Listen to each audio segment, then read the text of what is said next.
Hi and welcome. If you want to build a very successful business, it's really important that you take on board this information that I'm about to share with you. You won't get it anywhere else. Generally, business mentors and business coaches don't have this expertise. And that's sad because it really undermines the results for their clients. So typically, like myself, most business mentors and business coaches have a background in their own businesses, building them successfully due to the technical approach, the strategic and tactical approach that they've used. However, and today's subject is all about the mind's impact on how we create as business owners. And you can have all the best technical skills, the technical advice, be strategically switched on, and still not build your business because of the way your mind works. And many course creators and program developers and coaches won't tell you this. They'll always display their success stories, but quite often the success stories already have a mind that is working correctly. And when we talk about a mind that's working correctly, we could say that on the subconscious, unconscious, and conscious levels, there are no blocks to creating that success. So I plan to take what would be a rather complicated subject and make it very practical for you to understand. So I'm going to start with an example of a business owner who was very smart, very intelligent, but outside of their awareness kept sabotaging their business. And this is really important to understand. You right now have a whole bunch of belief systems, behavioral drivers that you don't even know about that are impacting and limiting your ability to be successful in business. And how can I say such a broad, sweeping statement about everybody? Well, I work with people day in and day out, and I get to see what's happening on the subconscious level. In fact, I've got a very rare skill. And just go check out my website, perrymardon.com, if you don't believe me, because it's kind of an outrageous claim. But someone comes to me and I can see their subconscious belief systems within 2 or 3 minutes of meeting them. What would take 10 sessions with someone, I'm able to just pick up what's going on for that person outside of their awareness really quickly. And this is because we all have blind spots. And no matter what level, so we're all moving, growing, and evolving, and we're all going to levels that we aren't at yet. And that's part of growing, isn't it? We reach a particular place in the business and we want to go to another place in business. Now, to facilitate going to another level, we have to grow and evolve as a human being. And growing and evolving as a human being, growing and evolving as an entrepreneur means that we have to go past the thinking, the belief systems, the behavioral patterns that have been keeping us at the lower level. So we have to be able to go inside and go, well, what is it that's keeping me stuck here? What do I need to develop? What beliefs do I have to go to this next level, as an example? So let's just really ground this out quickly. So as I said, an example of a client of mine, I've changed her name to Sarah. She was a salon owner. She came to see me. She came to see me because she was tired, burnt out, had health issues, and you'll see why in a second. Many business owners do, who don't get their stress under control. But she basically tries to do everything herself. And she would delay bringing team members on until workload forced it, which is not a great thing to do. And for those that follow me, you know that I work with people to build them out of the day-to-day operations of their business, to work on their business, to build a more passively owned business so they can go away on holiday for a month, 2 months, or 3 months, and their business will grow without them. And so to do that, you want to be proactively building out your team, where Sarah was just waiting until the last moment. She couldn't take on anything more. She was close to breaking point, and she would reluctantly go out and recruit someone. But what was pointing to what was happening on a subconscious level is that procrastination around recruiting. And when she started to recruit, she would go into a deep sort of state of anxiety and stress around the recruitment process. When she came to me, she did have, 10 people on her team, 10 or 11 people on her team. And I did an assessment of all of those people. She was actually quite fortunate. She had some high performers on her team. But she would continue to micromanage the high performers. In fact, she would continue to micromanage everybody. She couldn't trust anyone. She would double check on everyone. and she wouldn't hand over scope. So as an example, with the leaders in my business, they can make decisions. They're allowed to make decisions because I trust them in their decision-making process, or they wouldn't be in a leadership position. So she would be constantly undermining this sort of authority of her team members. So morale wasn't great. She would still be there every day, sort of getting in everyone's grill about what they were doing. She was decreasing the scope of responsibility. Now, if you're building a business and you're getting out of the day-to-day operations, you're building more passively owned business, you increase the scope of responsibility for your appropriate leaders. Also, she was having emotional outbursts and sometimes getting angry at people, hyper alert, adrenal stress, as I said, and health issues. So let's just start with the core sort of truth here. If we're exiting the day-to-day operations and we want to build a more passively owned business, then first of all, we need to know who to recruit and who not to recruit. That's obvious. But when we know who to recruit, we recruit people that are high performers, high in the values of conscientiousness, which means they self-correct. They beat themselves up when they make a mistake. They give themselves a hard time when they fall below their own internal high standards, which means that you as a business owner, you don't have to give them a hard time. They're self-correcting mechanisms like you're a self-correcting mechanism. They want the best like you want the best. I've actually done a video on that. So just check that out on the YouTube channel. Maybe I'll put a link below if I get round to it. Anyway, so it didn't matter. So Sarah had these good staff members on, but she couldn't see that. She couldn't see that. She couldn't trust them. So automatically I knew the underlying challenge and issue for Sarah was subconscious mistrust. Now you hear this stuff all the time, and I'm actually pleased that it's becoming more mainstream and more common knowledge because I've known this stuff for years. So we talk about beliefs, traumas, and subconscious fears. So traumas, and you hear a lot of communication about these days, they get locked in the body. They get locked in the physical body. They're part of the psyche. So I'm going to show you a little bit about Sarah's upbringing and why she became the business owner she's become, and why becoming this business owner will ensure her a lot of hard work, an undermining of the profit that she could create, and a horrible lifestyle, ill health, and she's just going to build a business that doesn't give her a good life. So she could go to all the course trainings in the world.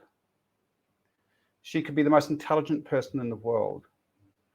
But none of us outbeat our subconscious belief systems that have emotional loading or trauma associated with them. So Sarah has a pattern, and I want to talk about the creation event. Not that it matters, but this is just for you to practically understand how a childhood may impact how a business owner runs a business 40 years later. So when she was young, she had a mum that was critical and emotionally unstable, who would live her emotions out on Sarah as a child. So as an example of that, one day Sarah's doing her homework and her mum's in a good mood, so she's loving to her. But the next day, Sarah's doing her homework and her mum's in a bad mood, so she starts taking it out on Sarah. What happens is Sarah, in that experience, Sarah is experiencing inconsistency. So if Sarah was doing her homework and every night mum was really happy because she could self-regulate and she's great that you're doing the homework, Sarah, and next night, great, well done, here, you can have an extra serving of ice cream, you get where I'm going. There'd be a reward structure for that particular behavior. But when you've got inconsistent parents who can't self-regulate and who take their emotions out on their kids or change their parenting styles based on their emotions, the child learns that no matter what they do, they're not safe. No matter what they do, they can't trust a reward structure. And even if they do the right thing, they could still get bashed. And I remember the mum was just bashing her verbally. I say just, it's still damaging, but you get where I'm going. So this sets up a set of belief systems, which I'll talk about in a second, on a subconscious level. Also, when Sarah was a child, she got lost at the mall when her dad was supposed to be looking after her. And it wasn't truly her dad, just her dad's fault. She did wander off. But this helped her decide a whole bunch of things, as these experiences with mum and dad, because she was just bawling her eyes out when the mall security found her, and she was just in terror. She was just a young kid. She was there alone in this big world. So both of these experiences with mum and dad created some emotions. Obviously, the emotions of fear, terror, confusion, shame, self-hatred, and anger. So the fear, terror, and confusion's are obvious. If I'm feeling unsafe, unstable, I don't know whether mum's going to be giving me a hard time, I'm going to be hyper alert, I'm going to be afraid, I'm going to have anxiousness, I'm going to feel confused because I don't know who I've got to be in this world to get acceptance from mum or feel safe with mum. And the same thing with being lost in the mall. Fear, terror, confusion. Self-hatred will come as part of the shame complex, where she's feeling like, well, why doesn't mum love me? Why didn't dad look after me? Maybe I'm not good enough, because what happens is the child always personifies issues and challenges. Like the child could have a junkie mum and dad, like the junkies. It's like the most, stuffed up individuals, and huge drug addictions, and the child sort of there still going, well, it's about me. Maybe I'm not lovable. Maybe I'm not good enough to be loved. So obviously with these emotions, with the shame, self-hatred, and the anger is expressed outwardly to mum. Like she was angry. She carried unconscious anger towards mum and dad for not looking after her, or subconscious anger. And of course, when we have experiences and events, we like to make meaning out of them. So we tend to ascribe labels to them. So in this case, with these emotions, the beliefs, I can't trust anyone to support me, I can't trust letting people close to me, I'm alone, I must be self-reliant. Just normal, automatic belief labels that are associated with those experiences as a child. And because they're with the foundation, and foundation is the family foundation as a child, is the sort of entry into this planet. And here we are with mums and dads. And if our mums and dads treat us this way, these belief systems now, because our mums and dads are supposed to be loving towards us, these belief systems now get ascribed out and get projected out into the world. So here's Sarah experiencing that, got all these emotions inside of her. These emotions haven't gone anywhere in 15 years. They still aren't there. They're inside of her, associated with the belief structures. Okay, and this is a really important thing to understand. When we have traumatic experiences, traumatic events, and positive experiences and events, by the way, it gets locked into the body. The body's like a computer system. And a good way of explaining this, by the way, is to navigate the world, we have to create habitual patterns of belief. And if we can have those habitual patterns of belief locked in with emotion, we are going to be able to navigate the world better. Case in point, if I'm 4 months old and a little dog bites me, I'm going to, oh, dogs are scary. That's the belief system. Dogs are dangerous. Dogs are scary. And then say maybe I'm 3 years old, I get another nip from a dog. Dogs are scary. Okay, so the belief system, dogs are scary, with the emotion get locked into the body, because your body now and your consciousness, as intelligences of what you are, wants you to, when you see a dog, move over to the other side of the road. All right, you get that? So here's Sarah. She's created these belief systems about herself and about her parents and about other people, because if you can't trust your parents to love you, you can't trust anyone to love you. That's the child mind. So she's now carrying around these belief systems and these emotions on a subconscious level. And from their perspective, they're trying to protect her from people that treat her like her parents. And from her belief system, everyone's going to treat her like her parents. So she starts to develop a defense strategy. And the defense strategy, if you can't trust people, if you can't trust people to support you, if you can't trust people to get close to you because they'll hurt you, your defense strategy will be self-reliance, staying in control, being top dog, never being vulnerable or asking for support because you don't believe you can get it. You can't trust people to give it to you, and you'll be hyper alert. So you can start to see why Sarah is the way she is. And you can probably really get the gravitas of what I'm talking about in the sense of, it doesn't matter how much intellectual business building knowledge she gets, it's not going to change a damn thing for her because she's being driven by these deep-seated belief systems. And another way that we can start to look at this is the defense strategy, and I really want you to understand this. The defense strategy of self-reliance, staying in control, top dog, never being vulnerable, the defense strategy is a defense strategy to what's already locked inside her body as trauma and uncomfortable emotions. So as I said, those emotions from childhood have never gone away. And so she now navigates life so that she stays top dog, so she doesn't have to feel these emotions. Okay, so you can start to really see this starting to play out in how she manages a team.